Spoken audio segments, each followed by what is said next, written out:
কুমিল্লার বুড়িচং উপজেলার আনন্দপুর গ্রামের রবিউল বাশার রাজু তার নিজের জমিতে সমন্বিত কৃষি প্রকল্প করে সফলতার মুখ দেখছেন। ফল, গরু, মুরগি এবং মাছ চাষের এই সমন্বিত খামারটি থেকে প্রথম বিনিয়োগেই লাভবান হয়েছেন তিনি। অনার্স পড়ুয়া এই যুবক চাকুরি খোঁজাখুঁজি না করে নিজের প্রচেষ্টায় তার খামারকে সুপ্রতিষ্ঠিত করেন, যা আরও সম্প্রসারণের স্বপ্ন দেখছেন তিনি।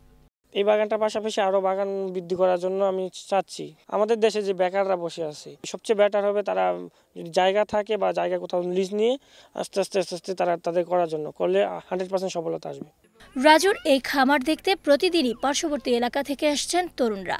উদ্বুদ্ধ হচ্ছেন নতুন প্রকল্প গ্রহণের। এছাড়া রাজুর এই প্রকল্পে কর্মসংস্থানের সুযোগ সৃষ্টি হয়েছে স্থানীয় অনেক যুবকের। কমলা আছে, পেঁপে আছে, পেয়ারা আছে, মালটা আছে, অনেক জাতের ফল নিয়ে বাগানটা তৈরি করছে। আমি দেখতে আসছি। গরুর ফার্ম আছে, মাছের ফিশারি আছে, পাশাপাশি বাগানও আছে। আমরা অনেক লোক আছে দেখাশোনা করতেছি। বাংলাদেশ পরমাণু কৃষি গবেষণা কেন্দ্র কুমিল্লা উপকেন্দ্রের বৈজ্ঞানিক কর্মকর্তা জানান, রাজুর এই প্রকল্প অনেক যুবকের আগ্রহের বিষয় হবে। এই ধরনের প্রকল্পে যুব সমাজকে কৃষি অধিদপ্তর বা কৃষি সম্প্রসারণ কর্মকর্তাদের সর্বাত্মক সহযোগিতার আশ্বাস প্রদান করেন তিনি।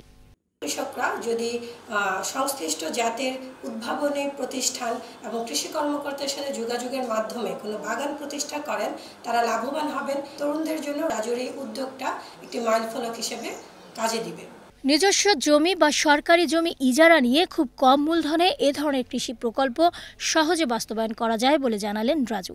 এজন্য শুধু একাগ্র প্রচেষ্টা ও কৃষি অধিদপ্তরের সহযোগিতা থাকলে সফল হওয়া সম্ভব বলে মনে করছেন তরুণ এই উদ্যোক্তা।